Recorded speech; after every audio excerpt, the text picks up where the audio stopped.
মনে রাখবেন, we have a plan.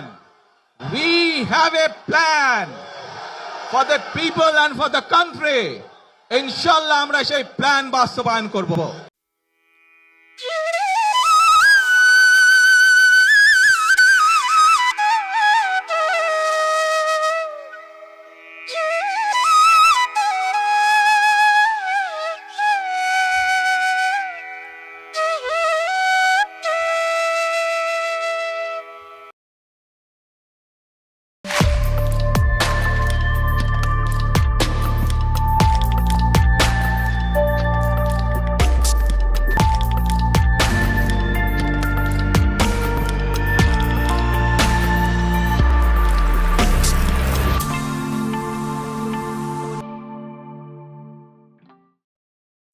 দেখেছেন কি ভয়ঙ্কর অবস্থা?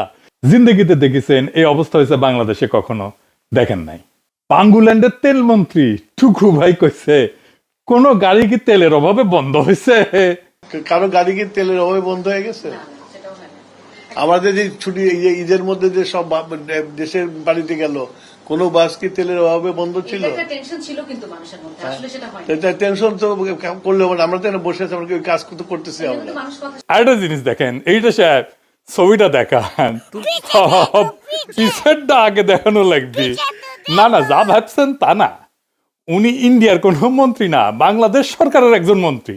তবে কৃতজ্ঞতা বলে একটা ব্যাপার আছে না, এই আর কি। উনি কয়েকদিন আগে ইনকিলাব জিন্দাবাদ আজাদি এই সমস্ত শব্দ নিয়ে ঘোরতর বিতৃষ্ণার কথা জানাইছিলেন তিনি। উনি এখন নিজের মন্ত্রণালয়ের অফিসে একদম মাথার উপরে ইন্ডিয়া নিয়ে বসে আছেন, দেখি চাও, একদম পেয়ারে ইন্ডিয়া। এখন টুকু ভাই কবি পিনাকি তুমি আমার পিছে এঙ্কাই করে লাগলা। টুকু ভাই, এটা রাজনীতি। টুকু ভাই, এইখানে আমাদের ব্যক্তিগত কিছু নাই। আপনার রাজনীতি আমার বিরুদ্ধে মানে আপনি আমার পলিটিক্যাল অপোনেন্ট, কোনো খাতির নাই। আপনিও আমারে খাতির করেন না রাজনীতিক ইস্যুতে, কোনো অসুবিধা নাই। আল্লাহর কি কাম! এরপরে দেখা গেল তেলের অভাবে বন্ধ হয়ে গেছে পুলিশের গাড়ি। পুলিশ ঠেলিচ্ছে ঠেলিচ্ছে ঠেলিচ্ছে।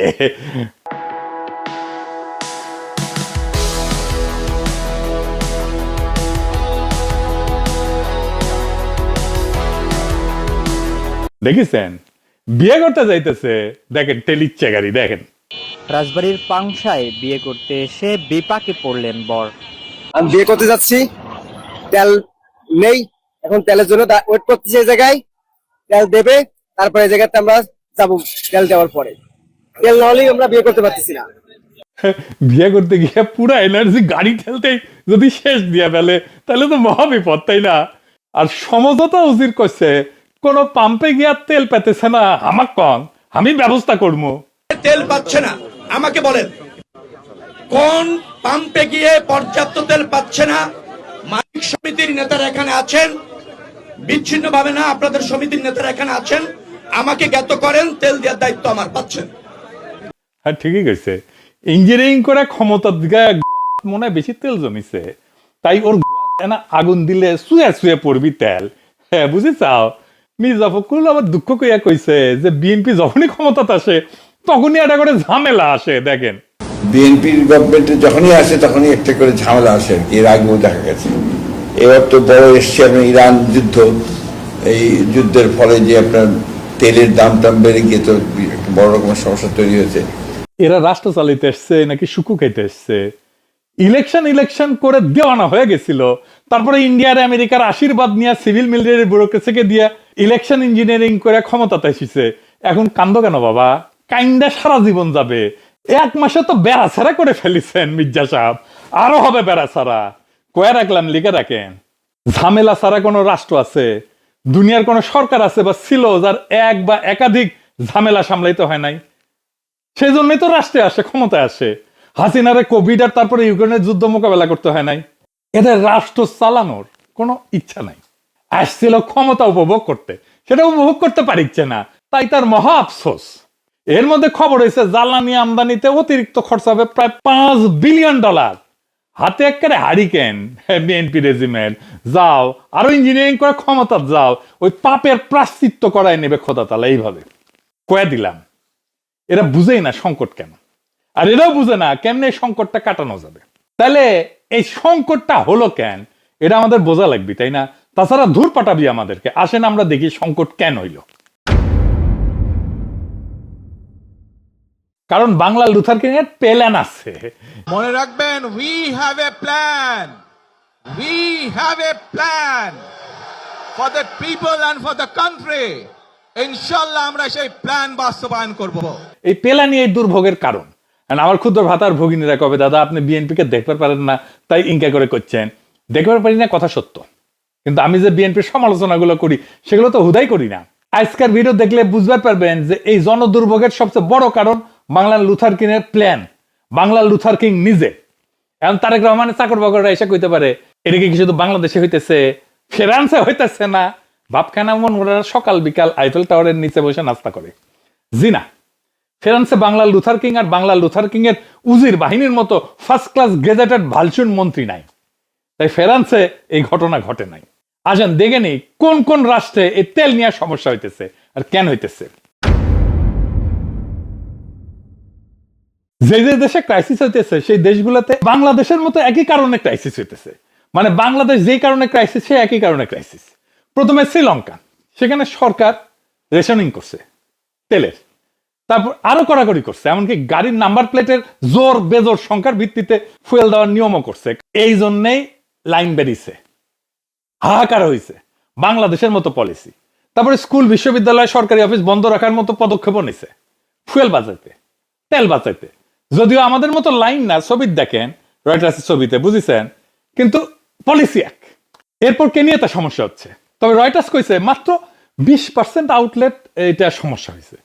এখানে ইন্ডিপেন্ডেন্ট রিটেলার এরা সংকটের কথা বলছে, শর্টেজের কথা বলছে, আর দাম নিয়ন্ত্রণে রাখার কারণে পাম্প লেভেলে চাপ বাড়ছে। মানে বাংলাদেশের মতো এখানে পলিসি, বুঝেছাও। এরপরে কম্বোডিয়া, এইখানে পাম্প বন্ধ হয়েছে। 18 মার্চে রয়টারের রিপোর্ট অনুসারে এক সময় এদের প্রায় 1/3 পেট্রোল স্টেশন বন্ধ হয়ে গেছিল। পরে সিঙ্গাপুর আর মালয়েশিয়া থেকে সাপ্লাই আনায় সেটা কমানো হয়েছে। দেখেছাও, দেশগুলো দেখো, দেশগুলো সব মার্কা মারা একেবারে। তাহলে বাংলাদেশ, কম্বোডিয়া, শ্রীলঙ্কা, কেনিয়া এই দেশগুলোর মতোই তাহলে একটা বাংলাদেশ। অস্ট্রেলিয়াতে শর্টেজের পকেট দেখা গেছে, বিশেষ করে নিউ সাউথ ওয়েলসে 24 মার্চের রিপোর্টে বলা হইতেছে যে 51টা সার্ভিস স্টেশন পুরোপুরি ফুয়েল শূন্য হয়ে গেছে। 51 মাত্র। আরো বহু স্টেশন ডিজেল ছাড়া চলতেছে, মানে অন্য ফুয়েল আছে কিন্তু ডিজেল নাই। মাত্র 51টা পেট্রোল স্টেশন, আমাদের মতো সারা দেশ না। তবে একই সময় ফেডারেল সরকার বলছে যে ন্যাশনাল সাপ্লাই এটা স্টেবল আছে, অর্থাৎ ওইখানে ব্যাপারটা এখনো বাংলাদেশ স্টাইল এর মতো সারা দেশব্যাপী এরকম প্যানিক তৈরি হয়ে যায়নি। বরং এটাকে বলা যেতে পারে আঞ্চলিক সমস্যা আর কি, রিজনাল ডিসরাপশন বলা যেতে পারে। ভারতের গুজরাটেও লম্বা লাইন দেখা গেছে, সেটা মূলত গুজবের কারণে প্যানিক হয়েছে, সেই জন্য কিনতে গেছে তেল, এই জন্য হয়েছে। কয়েক ঘন্টার কিউ হয়েছে, কিন্তু সরকার এবং তেলের কোম্পানিগুলো বলছে সাপ্লাই নর্মাল ছিল।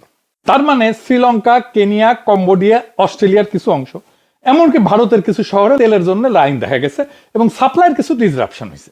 কিন্তু বাংলাদেশ আর শ্রীলঙ্কার ক্ষেত্রে আজ তেলের জন্য মানুষ লম্বা লাইনে দাঁড়ায় আছে, ঘন্টার পর ঘন্টা। হাহাকার, উৎকণ্ঠা, গুজব, পাম্পে ঠেলাঠেলি। আর এই দৃশ্য দেখা তারেক রহমানের চাকর বাকররা আপনাকে বোঝাইতে চাইবে, দেখেন না মধ্যপ্রাচ্যে যুদ্ধ, হরমুজে টেনশন, সংকট তো হবেই না। পত্রিকা বলে জ্বালানির চাপ, মন্ত্রী বলে সংকট নাই। আর তারেক রহমানের চাকর বাকররা বলে সারা দুনিয়ার সংকট, তাই বাংলাদেশেও সংকট। মানে এরা কি বলবে সেটাও এরা ঠিক করতে পারে নাই, যা মাথায় আসতেছে সেটাই কয়ে দিতেছে। মানে কোনোভাবে কোনো বিরোধিতা আসলে সেখানে এসে একটা যুক্তি দিয়ে দেবে, কিন্তু এই যুক্তির আগা মাথা নাই কোনো। রয়টার্স নিজেই বলছে যে মূল সমস্যা হইতেছে প্যানিক বাইং, তাই ফুয়েল রেশনিং পর্যন্ত করতে হয়েছে।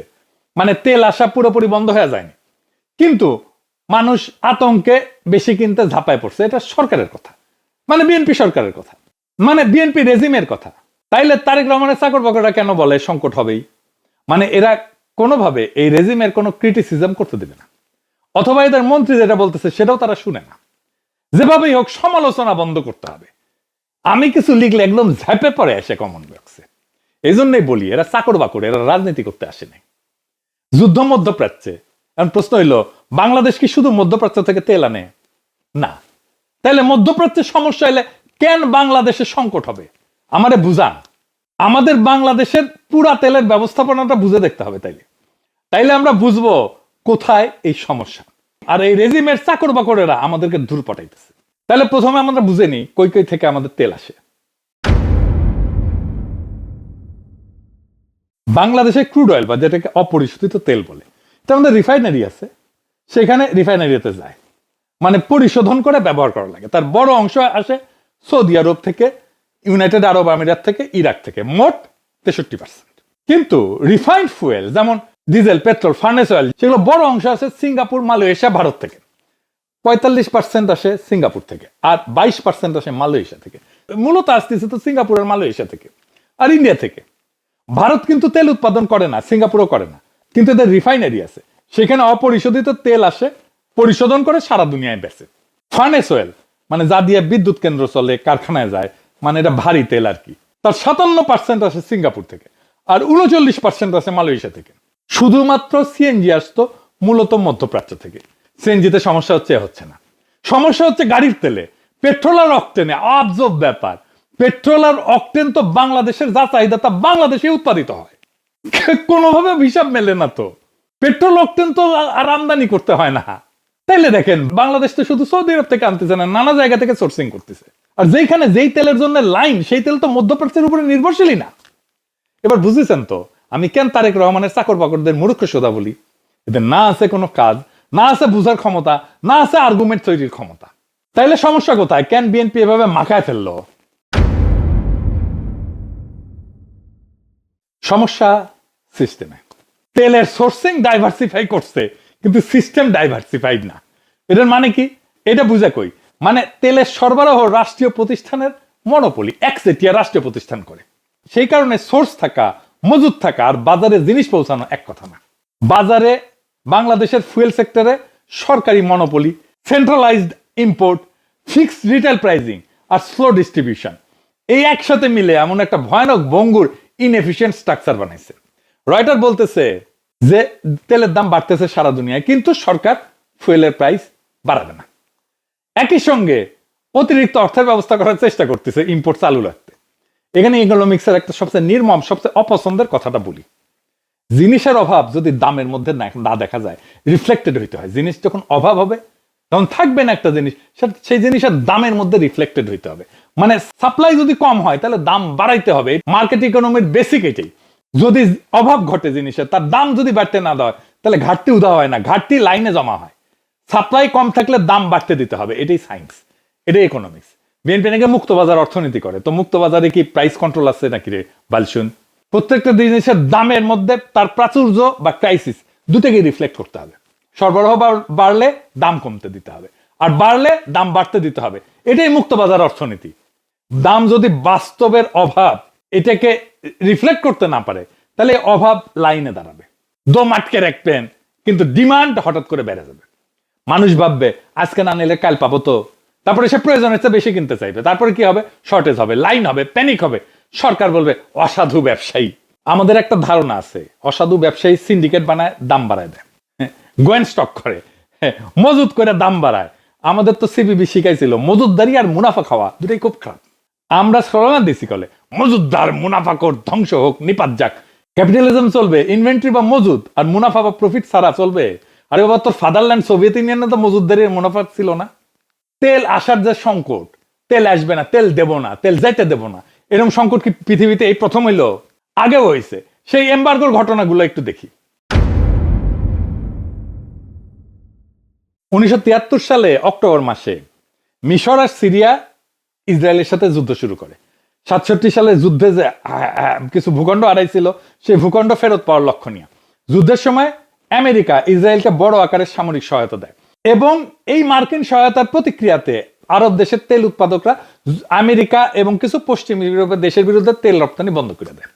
এবং 73 সালে আমেরিকার পেট্রোল পাম্পে লম্বা লাইন পড়ছিল।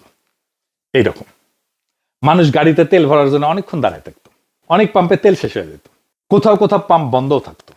কিন্তু পরে গবেষণা করে দেখা গেল এটার কারণ ছিল প্রাইস কন্ট্রোল এবং রেশনিং। বাংলাদেশ যেটা করতেছে এইটাই সংকটকে আরো খারাপ করে দিচ্ছিল।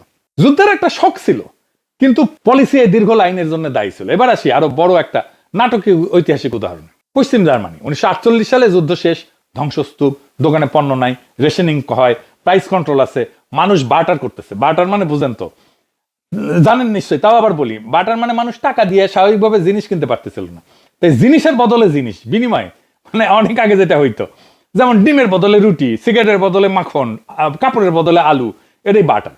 তো কেন এই অবস্থা? কারণ সরকার বহু বছর ধরে দাম বেঁধে দিয়েছিল জিনিসপত্রে, কে কতটুকু কিনতে পারবে সেটাও ঠিক করে দিচ্ছিল। কাগজে সবকিছু নিয়ন্ত্রিত, কিন্তু বাস্তব বাজার শুকায় গেছে। জার্মানেরা যুদ্ধের আগে থেকে প্রায় 12 বছর প্রাইস কন্ট্রোল করত, আর 9 বছর রেশনিং করছে। যুদ্ধের আগে থেকে মানে 36 সাল থেকে প্রাইস কন্ট্রোল ছিল, 36 থেকে 48 পর্যন্ত, আর 39 থেকে 48 পর্যন্ত 9 বছর রেশনিং ছিল। এই অবস্থায় সামনে আসে লুডভিগ এরহার্ড বলে এক ভদ্রলোক। উনি ছিলেন পশ্চিম জার্মানির অর্থনীতি পুনর্গঠনের দায়িত্বে থাকা প্রধান নীতি নির্ধারকদের মধ্যে একজন, তার মানে ধরে রাখেন অর্থমন্ত্রী। একে বলা হয়তো পশ্চিম জার্মানির যুদ্ধোত্তর অর্থনীতি পুনরুদ্ধারের চিফ আর্কিটেক্ট। 48 সালে উনি কারেন্সি রিফর্মের পাশাপাশি প্রাইস কন্ট্রোল আর রেশনিং তুলে দেওয়া শুরু করেন। অর্থাৎ তিনি শুধু কথা বলেননি, নীতি বদলাইছিলেন। তখন জেনারেল লুকাস দি ক্লে, উনি ছিলেন তখন যুদ্ধ পরবর্তী জার্মানিতে আমেরিকার সামরিক গভর্নর। মানে আমেরিকা একজন গভর্নর ঠিক করে দিছে, জার্মানিতে গভর্নর আমেরিকা ঠিক করে দিছে, সেই প্রেসিডেন্টের মতো আর কি। অর্থাৎ আমেরিকান দখলের সময় প্রশাসনের সবচেয়ে ক্ষমতাশালী লোকদের একজন। সে এসে এরহার্ডকে ধরে। তখন ক্লে নাকি বলছিল যে আমার উপদেষ্টারা করছে, আপনি তো বেড়াছাড়া করে ফেলতেছেন। এরহার্ড জবাব দিয়েছিল, ওদের কথা ছেড়ে দেন, আমার উপদেষ্টারাও একই কথা কইতেছে। রাষ্ট্রের উপদেষ্টারা প্রায় ভাবে সংকট মানে আরো কন্ট্রোল করো, দাম বেঁধে দাও, রেশনিং বাড়াও, নিষেধাজ্ঞা দাও, ইন্সপেকশন বাড়াও। কিন্তু জার্মানির অভিজ্ঞতা দেখালো এতে জিনিস সস্তা হয় না, জিনিস গায়েব হয়ে যায়। দোকানে নাই, পেছনের দরজায় আছে। কাগজের দাম কম, বাস্তবে বাজারই বন্ধ। মানুষের পকেটে টাকা আছে কিন্তু পণ্যই নাই। এরহার্ড বলছিলেন যে বাজারকে দম বন্ধ করে রাখলে বাজার মরে যায়। দামকে কিছুটা সত্য বলার সুযোগ দিতে হবে।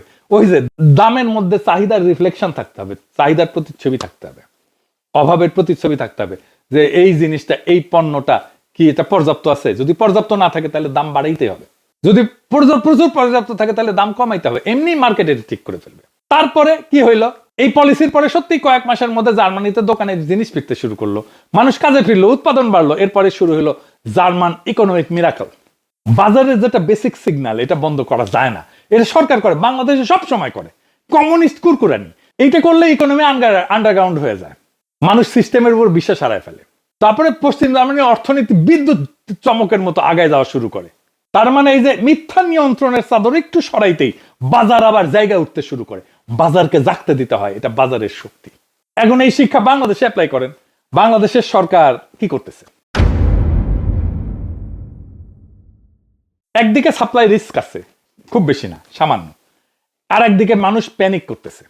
অন্যদিকে সিস্টেম সেন্ট্রালাইজড, তার উপরে দামকে রাজনৈতিক সিদ্ধান্তে বাঁধা রাখছে। তার মানে কি দাঁড়াইলো? সংকটটা শুধু তেলের মার্কেটের না, সংকটটা ইনফরমেশনের, সংকটটা ইনসেন্টিভের, সংকটটা ট্রাস্টের, বিশ্বাসের। মানুষ যদি জানে দাম বাস্তবতার সাথে অ্যাডজাস্ট করবে না, তাহলে সে লাইনে দাঁড়াবে। যদি বিক্রেতা জানে সিস্টেম পলিটিক্যালি ম্যানেজড, তাহলে সে কশাস হবে, সতর্ক হয়ে যাবে। যদি সাপ্লাই চেইন জানে যে দাম পরিশোধ করা, ডিপো রিলিজ করা, ডিস্ট্রিবিউশন, অ্যাডমিনিস্ট্রেটিভ ক্লিয়ারেন্স, এগুলোতে গ্যাঞ্জাম আছে, তাহলে স্টক থাকলেও পাম্প শুকায় যাবে, পাম্পে তেল আসবে না। ঈদের ছুটিতে ব্যাংক বন্ধ থাকায় পাম্প মালিকেরা ডিপো থেকে তেল তোলার জন্য টাকা উঠাইতে পারেনি, দেখেন পত্রিকায় লিখছে। ফলে সাপ্লাই চেইন বা সরবরাহ লাইন একেবারে ভেঙে পড়ছে। তার উপরে মানুষ আতঙ্কে বেশি করে তেল কিনতে যে ঝাঁপায় পড়ায় সংকট আরো তীব্র হয়ে উঠছে। তাহলে কি করতে হবে?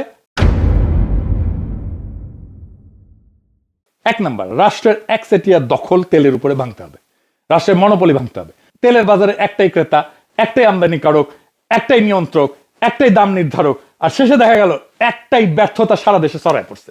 এই মডেল চলতে পারে না। Import, storage, distribution, wholesale, retail সবকিছু যদি এক কেন্দ্রীভূত শ্বাসনালী দিয়ে চালাইতে যায়, তাহলে এক জায়গায় চাপ পড়লে পুরো শরীরে অক্সিজেন হারায় ফেলবে।